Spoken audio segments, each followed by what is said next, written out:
Laurie Huston's News for the Heart is dedicated to helping you give a voice to your own soul. Our hearts have the power to free us from pain and the struggles that keep us from awakening to our true essence. Join Laurie now as we delve into our heart and soul to find the path that will open us to the possibilities and lead us to the life we love to live. And good afternoon. This is News for the Heart. And today we have David Watson with us. It should be an interesting conversation. I am going to assume that the Willows will be joining us at some point as well. We are going to be talking about self-actualization. So that sounds like an interesting topic. Yes, actually it is. I'm sure it is. I think it is. I think it is. And I think it's something that, a lot of us have kind of been, striving for in our lives. A lot of us have only dreamt about striving for it because we're so busy just trying to, feed the kids and pay the mortgage that we don't have enough time for, some of the other higher things that we might want to strive for in life a little bit. And self-actualization has so many different meanings to it, but basically I would say it means, being able to feel free to make decisions and to think independently of others around us, to be non-judgmental, to be open, to be self-effacing. We could laugh at ourselves, there's a number of factors that are involved with it. And I think that, it couldn't hurt to jump in and have a look at some of them. Okay. So you're not saying that it's that we're enlightened if we're self-actualized. Well, I don't know. Enlightenment is kind of a bald statement these days. I mean, what does enlightened mean? Does enlightened mean you know or you don't know? I mean, being self-actualized, I think, is what the Buddha was. I don't think the Buddha didn't walk around saying, I am enlightened, because the Buddha had a life that he was leading with a family and, with a wife who eventually went into Buddhism with him. And, they became... I thought he left the whole family. No, they get back together again. She was several years older than him. And, I think she was as much a teacher as she was a life partner. And they did get back together. And I think it's interesting. But, a lot of us have this tendency to believe that self-actualization or self-realization means that we're actually letting go of everything that we have and, just living in almost like a vacuum. And they certainly believe that we're letting go of our ego. Mm-hmm. Well, I think that's impossible to do. I think the only way we can let go of our ego is to die. Or get into a different physical existence. And even then I've heard stories, so, it's partly what you do business with as well for people who are still holding their ego on the other side in a less than positive way. Yeah. But, the understanding about what it is to be here is something that's been going through my mind a lot as of late. And my feeling is that one of the things that I keep going back to is this aspect of self-actualization. How do we know if we're making any progress in our spiritual journey, in our growth as a human being, as we become more of who we truly are? And some of us might argue and say yes, and some of us become, more negative. Well, yeah, we do. But that depends on the beliefs that we held that we were basically brainwashed with as children, and what we came to hold as important and not important in our lives as life went on, depending on the company that we kept and the degree that we associated with the group of people that we were with, as to whether when we associated with a certain group of people, we said, this is who I am, rather than I am me having this experience with these people. So self-actualization, that's where it really begins, when one begins to separate from the environment and the circumstances that one's involved in and say, this is me having this experience, which is why, the Buddhists talk about one of the first things to do to start, releasing themselves from the bondage of samsara is to say, who is thinking, who is watching, who is doing anything, what is it within us, so that's part of the actualization process, is self-actualization process, I believe. Now, I did have a look at Maslow. I brought a little bit of Maslow here along with me here to share, all with great, honor and respect. Well, he certainly was the pioneer, right? Well, he was. Indeed, he was. He certainly. Oh, gee whiz! Hold on a second here. he certainly did. You know, you got to be careful with these little phones here.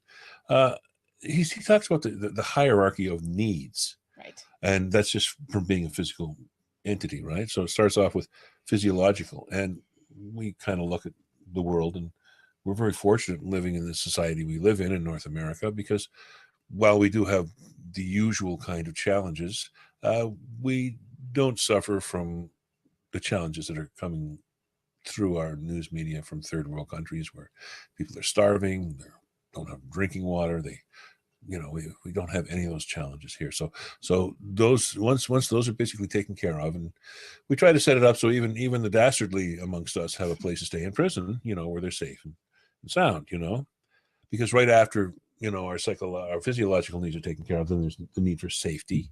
That's next, to feel safe, security of the body, the mind, and the environment, right? And then we need to have a sense of love and belonging, being part of something. And then, of course, after that, we have to have a sense of esteem. That means once we've connected with a group of people, then we want a sense of some degree of, esteem, some degree of standing within that group where we stand in it. And then after that, once that's been met, we get into the aspect of self-actualization. So, that's quite a journey to get there. And as I say, I think a lot of us really spend most of our lives just at the first basic, well, I was going to say, physiological certainly level. That's where survival. As soon as, anything is threatened there, that's why it becomes such a huge issue, is that it is because it's the first level, and it's, that's why we have so much fear. And it's certainly attached with the first or second chakra, depending on whether you're from the west or the east. And, that's definitely, what happens as soon as financial problems come into the picture, or I think that's the big one for us in North America, is that it's more about, whether we can pay our bills, and that kind of fear comes through. Well, that's because it's a self-perpetuating process. I mean, there's a whole variety of things. I mean, certainly it's an unconscious fear that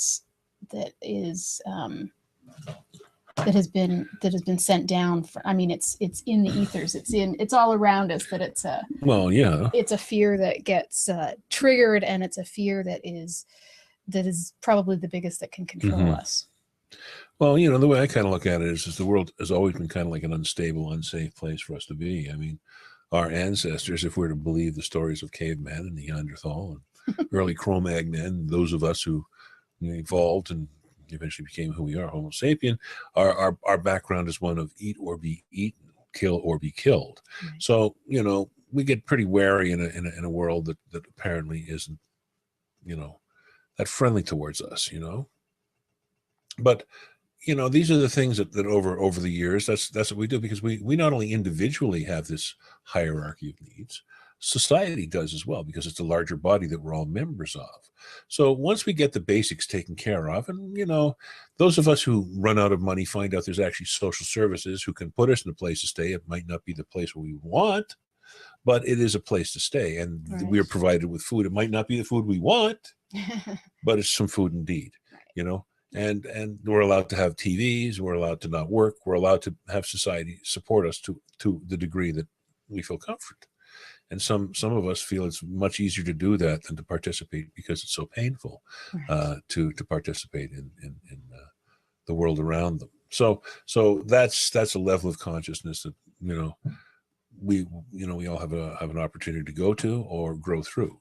So I think we can grow through it, understand it's there, and if God forbid something happens where we lose everything, then we at least have some kind of safety net, even though it's got really big holes in it. But nevertheless, if we can get caught up in it, if not strangled at times, But that's not to knock the social system. It's to be very grateful for it, in fact. But to get to a point where we get past the needs, we get past the need to be loved, because part of the need to be loved has to do with learning how to self-love, because we can only depend on others to any degree, to make us feel whole or complete or at one with ourselves. Whereas at the end of the day, you know, we're the ones that wake up or go to sleep and wake up with ourselves the next morning, whether we're with somebody or not. So it's a matter of getting used to that aspect of ourselves too. And that's a lifetime struggle for many of us in that way. You know, it's interesting statistics here. Recently, I read that 90% of the people in North America get married, but 50% of those people get divorced. Right. So, you know, I've heard it's even higher lately. well, you know, I'm kind of using statistics that I got out of the honeymoon effect by Yes. Bruce Lipton. So these are already a couple of years out of date. But you know, just to use that as some kind of benchmark, you know, from some point in you know, in our our history, you know, it kind of looks at, we kind of look at that and go, well, that must mean that, you know, we don't find, you know, what we're looking for in somebody else. You know, so that to me says that you know, the people that I know who are happiest in their relationships are actually like themselves as individuals, and they like the other person in the relationship as well, and they learn how to communicate and share and talk and work things out. Not always to one party the other's complete satisfaction, but nevertheless, you know, to a degree that at least there feels some degree of balance, and they'll agree to disagree. You know. But the, you know, going beyond that, still, even if you're in a relationship, tenuous or solid or something in between, there's still the need to feel that sense of self-actualization, self-realization. Because we all realize at some point that we're not going to be here anymore. You know, and I think that's a big one that many of us, you know, don't like to think about. Oh, let's not talk about that right now. But the fact is that it's a fact of life. And every time we turn around, you know, somebody else is blown up or shot down or jumped off a bridge or, you know, got hit by a car or, you know, had something happen to them. I mean, you know, and the people we know, right? So it's these things here that make us a little more aware of our mortality. And out of that, I think the understanding of who we are and what we are is what self-actualization is, and where it draws us out. And I think it's that part that can be very confusing at times, you know, like my feeling about self-actualization is just like, you know, we first of all feel unsafe. We don't feel good in our society. Our various societies do things on many different levels to make us feel uncomfortable or unsafe. And as a result of that, you know, we withdraw more and more into ourselves. And who do we turn for help? Is the very society that's created that process or problem for us in the first place. So, you know, we get more military, we get more police, we get more law, we get more, you know. And when we look at what we watch on television, I mean, you know, aside from the National Geographic Channel, which is pretty rough at times too, watching, you know, walruses eat seals and stuff. But, you know, the fact is that you know, we've got programs that are geared towards mass murderers, tons of law programs, all having to do with murder and mayhem. We've got our reality shows, which are all like ill-spirited and mean-minded people who are competing against each other and, you know, trying to show everybody else, you know, what mean people they are, you know. And well, jealousy and stuff. I mean, it's very interesting. I'm so glad I don't actually watch TV, and there's so many people that say, "Oh, you should watch this." And I'm like, well, I observe TV these days. I don't watch it. I can't watch it for any longer than 3 or 4 minutes at a time, any given program, because I start getting brain freeze, you know. So I breathe through my mouth and go to another station. I mean, occasionally. I mean, that's not to say there's nothing of value in our media, but I kind of like what Patty Chayowski said about many years ago. You know, he's the guy who wrote that famous movie Network, and he was a bit of a social prophet in his time, I believe. And he said, you know, somebody asked about the news and that sort of thing. He says everything on TV is entertainment, as long as you treat it as entertainment. And they said, even the news, and he said, even the news. In fact, the news is probably the largest form of entertainment that most of us hold these days. Because if we don't do anything else, we'll turn to CBC or CNN or ABC or NBC or See You Later or whatever, and find out what's happening in the world. And we don't really know what's happening, only given certain amounts of information about things that are happening. And we have to trust them to tell us that this is really what's happening. And I mean, for local news, we don't have much choice but to say that's what happened. There was an accident at this corner and these people got hurt, or that person got elected, or whatever, so it's obvious. They report on the obvious. But when we're talking about larger pictures, things that are happening on a worldwide basis, like the Ebola plague that we have rushing through Africa right now, where we're being told 10,000 people a month more are going to be infected. And I'm thinking, this isn't the Ebola that we were told about initially.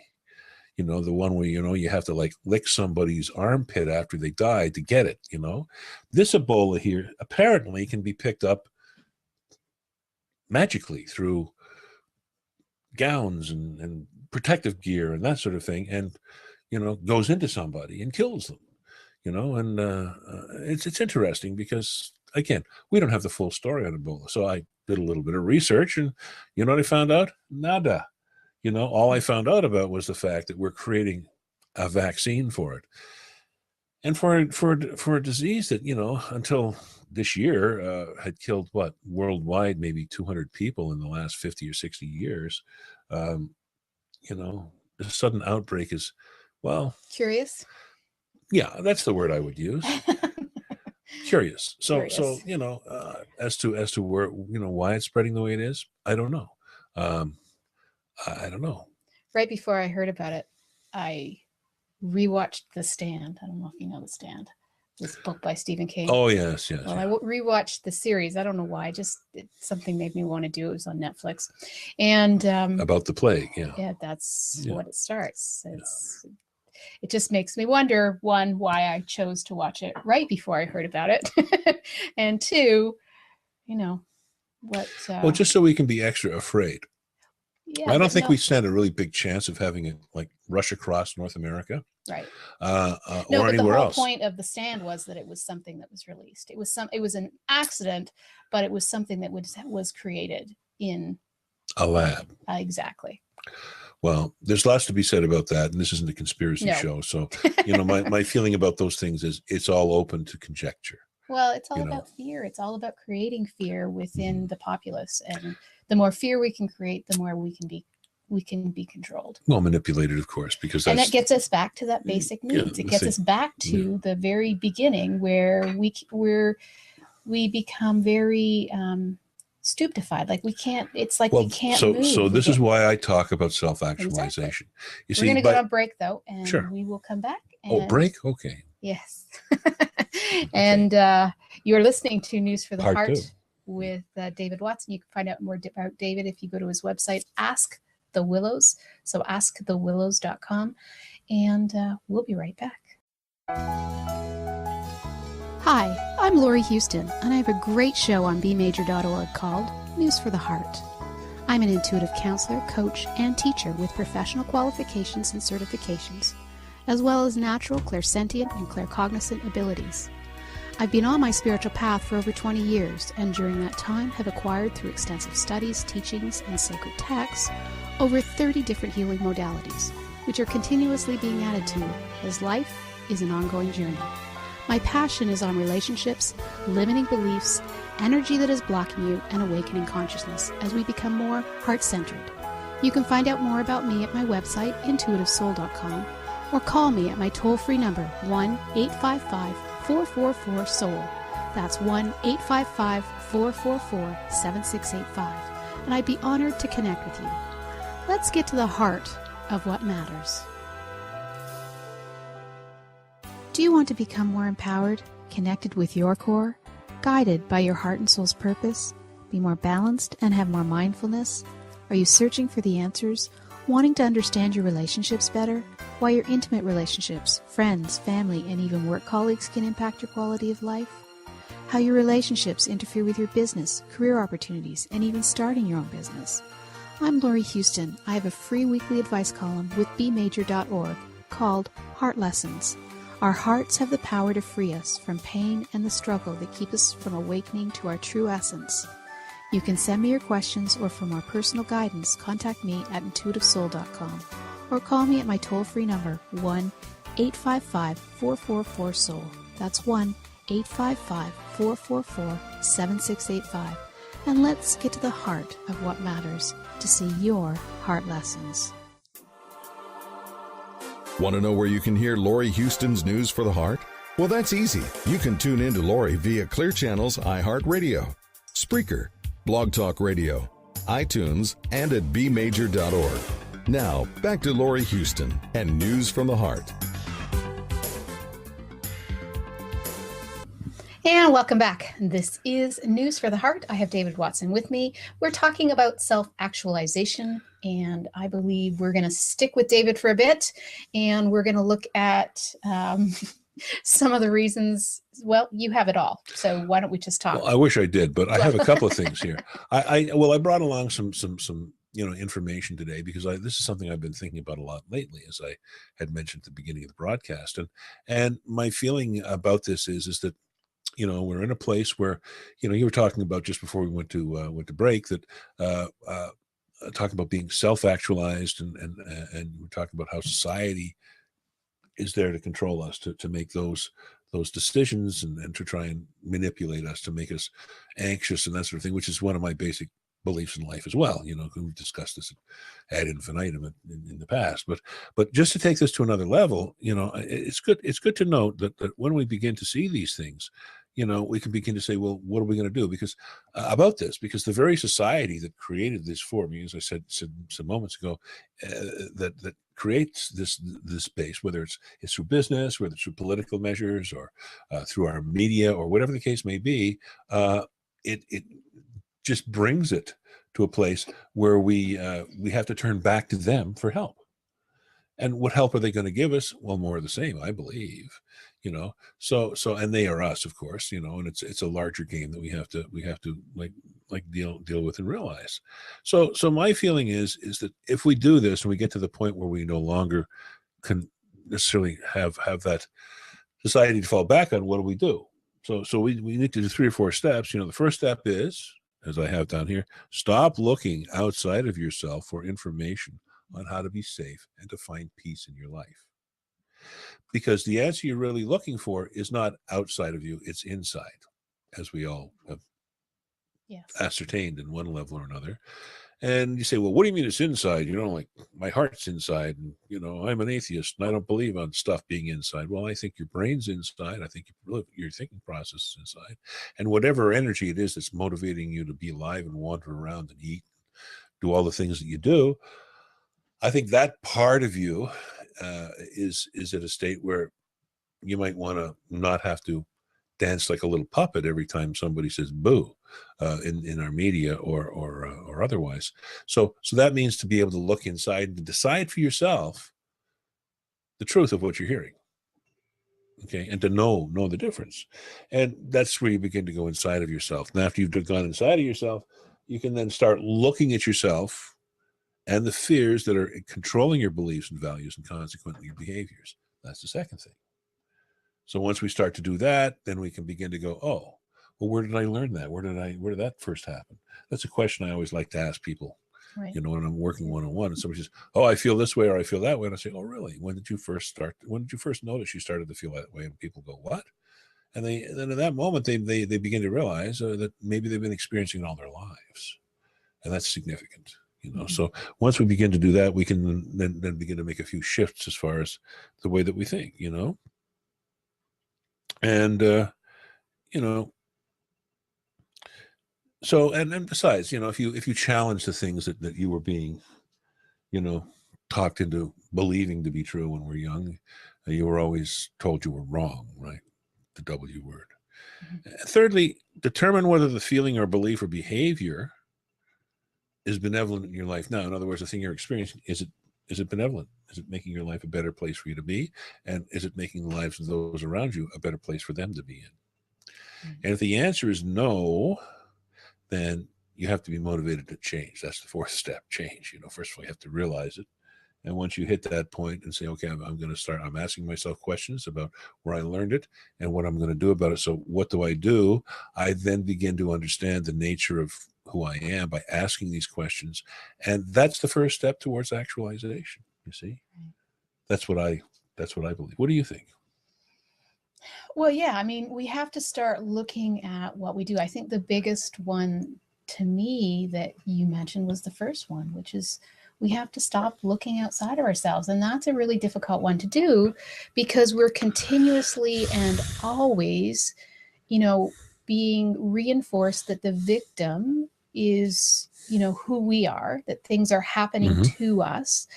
And that there's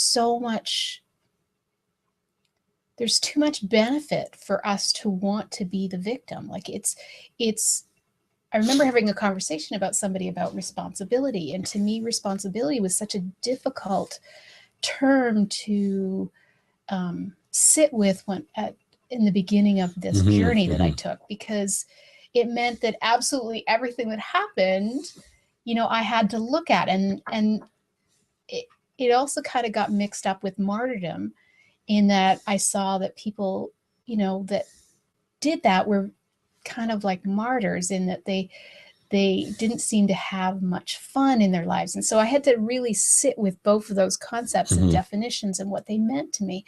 But it's really true. Like, we spend so much time, looking for the answers outside of ourselves. And it's not to say that, you can't come to people like us and, be guided, but you've got to stop searching outside. Like, you've got to stop saying, well, if the law of attraction works, then, all I have to do is change my thoughts and then everything will happen. And then you start seeing that everything's not happening. And then you start thinking you're a failure. And then you start looking outside yourself and trying to figure out, well, what am I doing wrong? And you're trying to do everything backwards, because we're looking at trying to change our outside world instead of our inside world. And I think that's where The Secret kind of made a mistake, because they really made it about greed, and they made it all about everything outside of us. Yeah. Like, what can we get? Well, I think that's a big part of being human. And that's the message that we're being sold all the time, like, he who dies with the most toys wins, And but I still have yet to see any of those disappear when somebody dies. No, well, it's not a matter of that. It's a matter of that's what we grasp at. We grasp at things. We grasp at people. We grasp at circumstances. We grasp at power. We grasp at glory. We grasp at all of those things to feel good about ourselves, to become self-actualized. And by reaching outside of ourselves, it's never going to happen. It has to be self-perpetuating and something from inside. And I think that's the big problem. Like, the thing with fear and the thing with us looking outside of ourselves is that everything is, and that's how society has been rewarded, or how it's been identified as, these are our goals. These are what we need to do. And that's why I think it gets so confusing for people. So that's why I think we should listen to Maslow, because he's a smart dude, he knows what he's talking about. And, the hierarchy of needs is brilliant. It's like you say, well, isn't it obvious? Well, it is, but the most brilliant things are obvious and simple. And when you get to the aspect of self-actualization, we begin to look and see. I brought along some of his words, which are very, very brilliant. Efficient perceptions of reality. That's the first thing self-actualizers are. Self-actualizers are able to judge situations correctly and honestly. They are very sensitive to the fake and dishonest, and are free to see reality as it is. And most of us have that feeling inside. We know when somebody's stringing us along or not, but we decide to put that to one side. Right. That's, maybe not. It's because of something I want. Secondly, a self-actualized person, comfortable acceptance of the self, of others, and nature. Okay? So self-actualizers accept their own human nature with all of its flaws. Right. Okay? So they don't sit and criticize themselves. They go, okay, I have flaws. There we go. I'm dealing with them. Shortcomings of others and the contradictions of the human condition are accepted with humor and tolerance. Huh. How about that? So if we accept that people who are different than us with humor and tolerance, my gosh, wouldn't that make life a little better for us? Well, and that's a big one too, right? Like, that's, that's a huge issue. We are so judgmental as a society and ourselves. I mean, we're our worst critic. Sure. We've learned this somehow through religious teachings, and that's not what they were supposed to do. Well, or philosophical, depending on those societies that we have that are not religiously based, like the Soviet Union and China and places like that, but they do have older traditions that they just sort of like just painted over the religious beliefs and just installed them as social beliefs. Right. Another one of the ones is talking right in that line, reliant on our own experiences and judgment. That's important. Independent, not reliant on judgment and environment to form opinions and views if we're self-actualized. So we're not depending on somebody else to give us information. We don't have to turn on Fox News to feel self-actualized.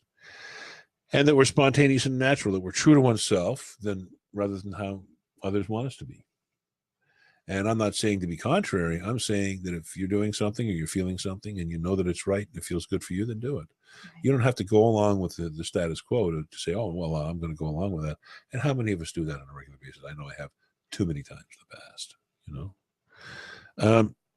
Task centering, that's a biggie, And it said most of Maslow's subjects had a mission to fulfill in life or some task or problem beyond themselves instead of outside of themselves to pursue.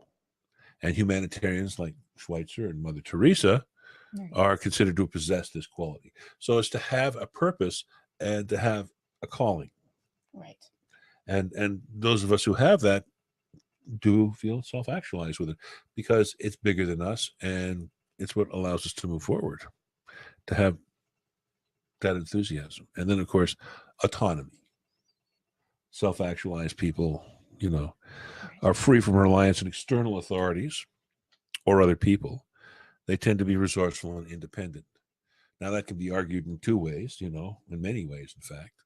But, it doesn't mean to say it's going to be, a sweet FU stand. It means that basically those who are self-actualized trust themselves, believe in what they're doing, and move forward with their agenda. And if the agenda around them is affecting them, they work with it. They're flexible, but they don't sacrifice their own values to somebody else's demands in that way. Mm-hmm.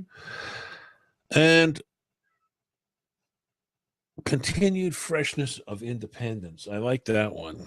Of appreciation, I'm sorry. The self-actualizer seems to constantly renew appreciation of life's basic goods.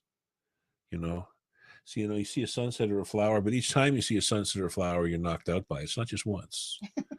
Okay, like it's just each time you see you're taken with it. And this innocence of vision is like a kid's vision. A good self-actualized person is childlike in that way, not childish, but childlike. So it's interesting. Yes. You're feeling better now, aren't you? You're going, hey, maybe.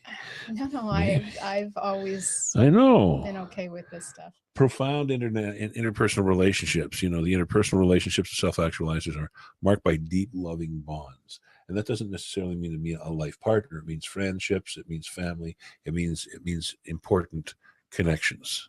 Right. Okay. And then with relationships, whenever we say the word relationship, it has something to do with a member of the opposite sex. And, really, I have a relationship with my dog as well. And, definitely, while she is a female dog, we're just friends, and so on. But just, I think our relationship with each other as human beings is important to love and respect each other as we would love and respect ourselves. It's a big part of it. Comfort with solitude, a biggie. We're okay with being alone. We don't always want to be alone, but we're comfortable if we are alone. Mm-hmm. Not saying we got to do life in solitary or we have to become, a monk or a nun and sequester ourselves away from the world, but rather quiet time. Exactly. Meditation. Precisely. Walks. Exactly. Yeah. Exactly. Non-hostile sense of humor. Well, some of us can be sarcastic and still not actually. Well, that's pretty hostile, Not be hostile. Yeah. I think. Well, I think he kind of refers to this as the ability to laugh at oneself. Right. Okay. So, in other words, if something happens, somebody laughs, and we're looking at ourselves, we don't get angry. We get, or even we laugh and we go, "You're right." Ah ha ha ha ha. You're off my Christmas list. But we don't do that. People who are self-actualized are like the peak experiences. And all of the people that Maslow talked to about self-actualization, studied, all had these peak experiences. The peak experiences weren't like jumping out of an airplane or anything like that. That's how we externalize it, right? The internalized one is just to suddenly have this overwhelming feeling of feeling great. to feel joy spontaneously, to just suddenly want to burst into song or whistle or go for a walk, or, open one's eyes and just hold the arms out and just allow yourself to just take in the rays of the sun. Those kind of things, just to be able to take that in. And they, feel at one with the universe, filled with light, like those type of expressions, not 24/7 because they're on the third dimension, but that's an aspect of showing it. And of course, social compassion. That's called possessing humanity, and seeing other people's point of view, and finally, few friends. And that sounds weird, doesn't it? But they say most self-actualized people have not hundreds of people that they're friends with. They have a few close friends. They and they don't vary from that. They don't try and have 20 close friends. They just have a few, and they're people that they feel an intimate clarity of consciousness with. So, and it says in summary, self-actualizers feel finally themselves. They feel safe, not anxious, accepted, loved, loving, and alive. Certainly living a fulfilling life. So those are the characteristics, and I think that they're very real and very, very, very poignant. And a lot of us can, do some of those things. A lot of us are doing those things. Right. Until a fear takes over, and then we get completely stuck. And when we go and we study these things and look at them and realize where we're at, it allows us to come back and become self-actualized even more. Self-actualization is all about self-observation, and not in an egotistical or narcissistic way. Well, that's the being alone part, right? Yes. Is to be comfortable within ourselves, to view ourselves and to feel joy in just being ourselves and being alive, and feeling those kind of things. So I think that's what self-actualization is about, and I think that is what's important. No matter how lonely you may feel, you may suddenly have a moment of feeling completely and absolutely isolated from everything around you, or that everything in your life has suddenly just stopped, or it's not going right. We all have feelings like that from time to time. Yes. And in that moment, we can put the old time out there for ourselves and turn around and say, you know what, and start showing appreciation for the things that we do have, the aspects of vision that we hold, the feeling of oneness that we have with universal consciousness, because we can't be separate from it. How we're with the flow of life, most things. Well, that's what I do anyway. but it's those things when we begin to look at ourselves and begin to step into that flow of consciousness where we're self-appreciative, we have a good feeling of self-worth. Then we're no longer controlled by the world around us. We're no longer controlled by the issues of life and what's being sprayed on us every day, right? As far as the fearful information we're being given on a regular basis. I mean, I actually had somebody call me the other day, and they're going to Florida, and they were all worried about specifically what was going to happen if they went there. Like, what if I get sick? What am I going to do? Right. They were afraid of getting Ebola at the airport. Well, we know it's a long distance chance, but you never know. And that's the insidious stuff that this kind of information is doing to us. Right. Okay. And when we begin to realize that, we can begin to use these aspects of self-actualization and release ourselves from these fears. All right, we're going to go to our next break. I believe when we come back, we'll have the Willows, and we'll do a discussion with the Willows on self-actualization. It should be interesting. And then we'll bring you back right before the end. All right? Oh, that's nice of you. I thought so. You're listening to News for the Heart with David Watson, and we'll be right back. Hi, I'm Laurie Huston, and I have a great show on bmajor.org called News for the Heart. I'm an intuitive counselor, coach, and teacher with professional qualifications and certifications, as well as natural, clairsentient, and claircognizant abilities. I've been on my spiritual path for over 20 years, and during that time have acquired through extensive studies, teachings, and sacred texts over 30 different healing modalities, which are continuously being added to, as life is an ongoing journey. My passion is on relationships, limiting beliefs, energy that is blocking you, and awakening consciousness as we become more heart-centered. You can find out more about me at my website, intuitivesoul.com, or call me at my toll-free number, 1-855-444-SOUL. That's 1-855-444-7685. And I'd be honored to connect with you. Let's get to the heart of what matters. Do you want to become more empowered, connected with your core, guided by your heart and soul's purpose, be more balanced and have more mindfulness? Are you searching for the answers, wanting to understand your relationships better, why your intimate relationships, friends, family, and even work colleagues can impact your quality of life? How your relationships interfere with your business, career opportunities, and even starting your own business?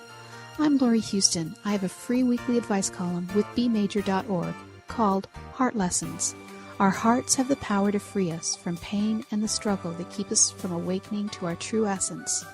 You can send me your questions, or for more personal guidance, contact me at intuitivesoul.com or call me at my toll-free number 1-855-444-SOUL. That's 1-855-444-7685. And let's get to the heart of what matters to see your heart lessons. Want to know where you can hear Laurie Huston's News for the Heart?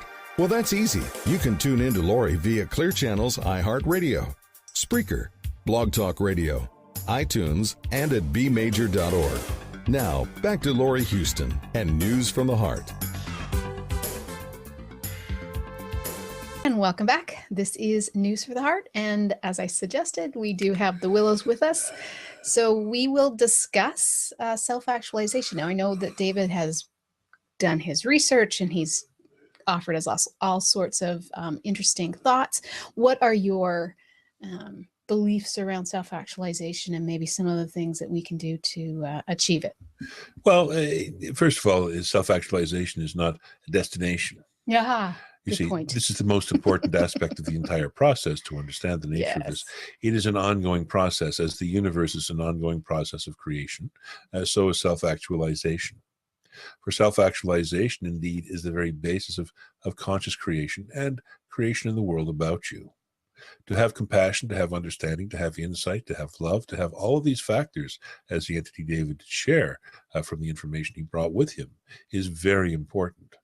Yet at the same time, the most important aspect of it is who is having the experience, who is self-actualizing. And if it is you, and we trust it is, we say with a smile, then it is important to acknowledge this, to be supportive of it, and to not be in doubt. This is important in this way. To release yourself from doubt about these things is to simply suspend your sense of disbelief. Whenever you do work around these things, simply say to yourself, I'm not looking for an outcome, I'm looking for an experience. So if you are going to sit quietly and meditate or do some self-reflection in a self-actualizing state, you are not going to come out of it and saying, I am all fixed now, or everything is fine, or I am now where I want to be. Because life is very, very much in the sense of consistent in the nature of change itself, you see? Mm-hmm. All right. So it's not our end goal, which I don't think there is such a thing as an end goal, although we certainly do. Unless you, of course, are playing football. Okay. Then it is called an end zone, we believe. Yes. Mm-hmm. Yeah. And what are your thoughts about a lot of people thinking self-realization is the same as enlightenment? Self-realization is more to do with the ego. Okay. Self-realization is to say, my name is Bob Jones. I'm a doctor. I have this social position. I work at this place. I am in charge of this. I'm in control of that. I have a wife and 2 children. That is self-realization. And it is realizing, of course, how you act and what you say affects those about you. It is a ripple effect process, you see. And it is one here that the self-realization is to first is a step beyond that of survival. You see, this is self-perception. And there's the entity David did share earlier with these different levels here of the hierarchy of needs. It is below that of self-actualization. You see? Mm-hmm. So self-realization, self-awareness, whatever you wish to call it, is an important factor, and it is a step that cannot be jumped over. Right. You see? Yes. But the two, they don't really mean enlightenment. That's not really what we're saying. Or have we gotten enlightenment wrong? Well, people speak of enlightenment as if it is a place where you go and switch a light switch on and everything is suddenly clear. If that were the case, then what would be the point in life itself? Enlightenment, as you would have it, as referred to by that through meditation, by one of going into an altered state of consciousness, means that one is no longer attached to the world about oneself for a limited period of time to find out what it is like to be in the timeless time and the placeless place of eternal consciousness. Then you come back into consciousness. Your life has changed forever because you've had a conscious understanding of it, and you can no longer go back to being unconscious about it any longer. But the fact of the matter is that enlightenment is a state of beingness. Self-actualization is a state of beingness. When one becomes self-actualized, one may say, or begin to display the traits of self-actualization, one may say that one is also on the path to enlightenment. But again, you act and speak as if it is a destination rather than the process. And it is the process that is most important to follow. That's why you are here. This world you live upon is a journey, a place to journey upon. And you are a traveler who lives upon this world, traveling through time and space in this way to grow as an entity and to make certain understandings of life become more and more evident and obvious in the manner in which you are living. So doing this then puts you into a place here of the need to become self-actualized, the need to let go of physical consciousness, the need to stop judging others, to need to do all of these things here in order to allow you to feel that you are feeling good within yourself and are feeling joy in all that you do. If you are doing something and not feeling joyful or not feeling happy or not feeling fulfilled as part of doing it, then it's time to review what you're doing. Not you should say, I'm going to do something different, but rather how you are doing it as much as what you are doing. Because the activity matters not. You see? Right. That's a good point. This is what is important here.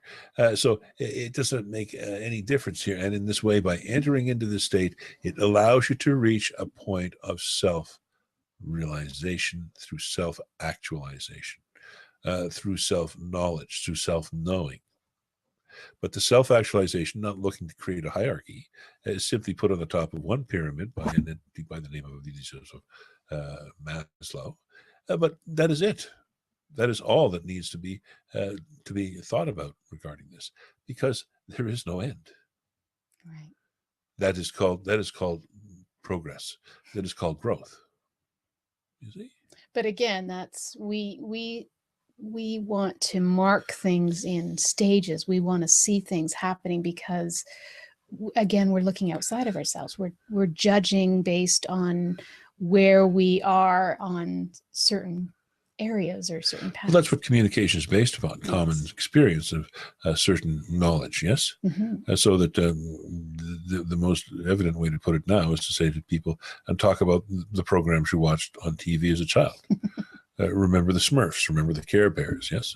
Remember Superman or Mighty Mouse on Saturday morning, depending on your generation. Yes. You will all have a commonality, something to share and speak about in that way, you see?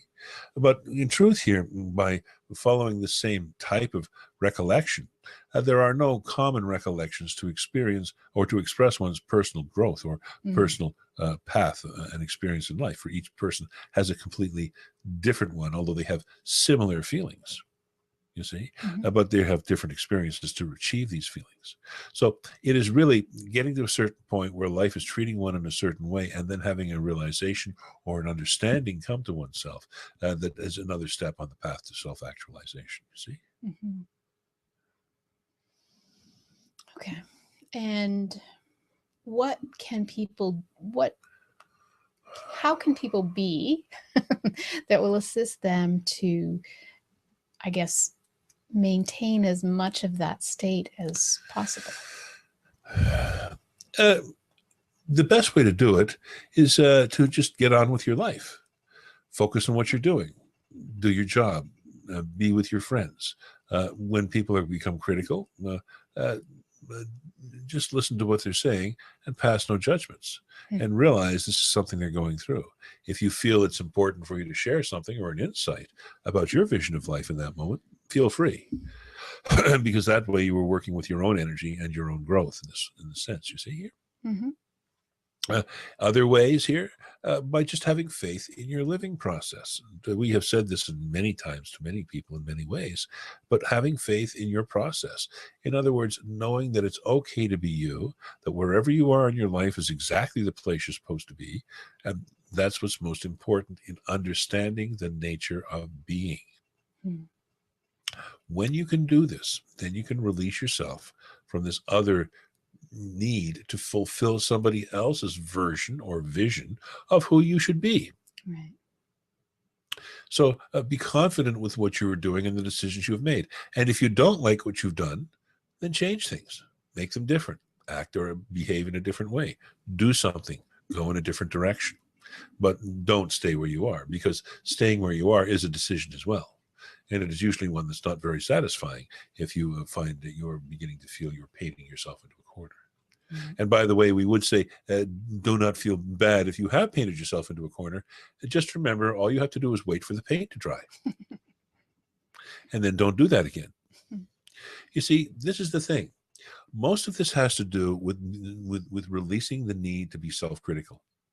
Self-criticism is the worst enemy that one individual would hold. Other people can criticize you and it can be devastating, but no one can stop you from criticizing yourself except you. Yeah.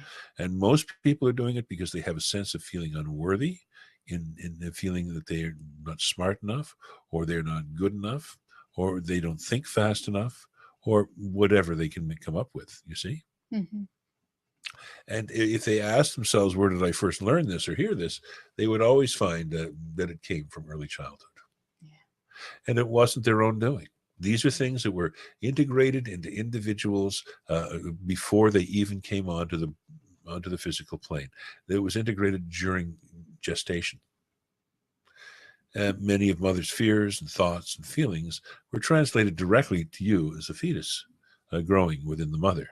And while your spirit may pass in and out of the body, it does not stop you from becoming physiologically hardwired to certain hormonal secretions and feelings that are being sent to you directly from the mother's you refer here of emotional core. You see? Mm-hmm. So these are the things to take into account, and know that once you begin to understand this, then you can begin to release yourself from the need to feel so self-critical. Try and understand yourself. Try and be more comprehensive with who you are, more forgiving and more loving, and you will indeed become more benevolent, more self-actualized, more compassionate. And this is what life is about. Our suggestion is always to those who wish to become self-actualized, act as if you already are. Act in all things that you do in a benevolent manner. Treat people with love and respect. Always feel joy when you see people. Stop being judgmental and critical of others, and particularly stop being critical and judgmental of yourself. Because that is who each individual holds as their greatest critic. You understand? Mm-hmm, is their own heart, their own self. Mm-hmm. This way. It is a self-fulfilling prophecy in that people do not often feel good enough or smart enough or anything enough to do things in the right way or the proper way, regardless of the root cause of it. You do not have to get too analytical about it just to say, I guess I learned that from dad or mom or grandma or the people at school or whatever the case may be. But the question is it true for you today? And is it true for you to feel that way today is a good thing for you? And if it's not, then you can change it. It's all about making that conscious choice to change and to become a better you. You see? Mm-hmm. Which is what self-actualization is all about. This is why when you ask about be of enlightenment, enlightenment is, as we go back to it, is like saying somebody's becoming lifted above human consciousness. You see, And this is not necessarily the most positive thing one may give consideration to. Because what would you be if you weren't human? You see? All right. Well, this has been a great discussion. Why don't we bring David back? And I appreciate if there's anything else you'd like to say, that would be great. No, it is simply that we thank you for this opportunity to have of our sharing this with you at this time, and trust that it's going to be a benefit to those who are participating in this listening process and this conversation here. Yes. So we send great blessings here, and we release the form.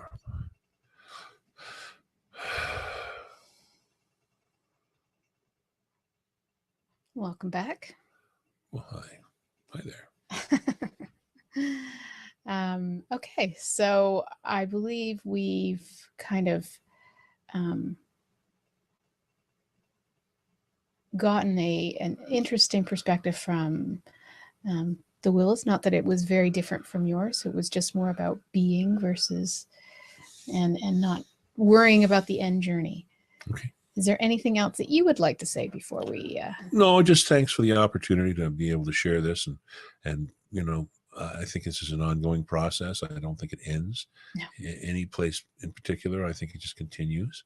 So I'm on that part of the journey. I know you are, and I trust that everybody who may be listening or watching this right now is able to help redefine themselves a little more. In their own, using their own parameters in that way. And check out on the internet, Google up Maslow's. Yes, if you don't know, if you didn't do any psychology training when you were in school, definitely check it out. And even if you did, check it out again. Have a look again, Yeah. All right. Well, you have been listening to News for the Heart with David Watson. You can find out more about David if you go to his website, askthewillows.com. So that's ASK, askthewillows.com. And we have been getting to the heart of what matters. And we'll be back next month. Thanks, Laurie.